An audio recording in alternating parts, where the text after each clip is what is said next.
कस्तो समुद्रको छाल आएको होला त यार हैन यो त तुफान आएको जस्तै यो उम्ल्यो भने त बर्बाद हुन्छ होला त यार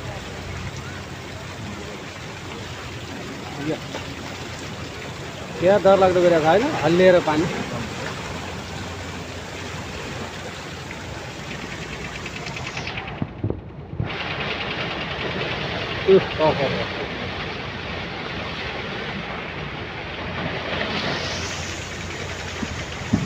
यहाँ हावाको प्रेसर होला यसले ल्याएको है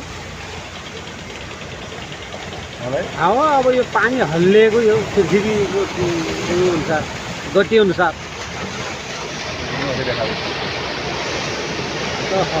डरलाग्दो आयो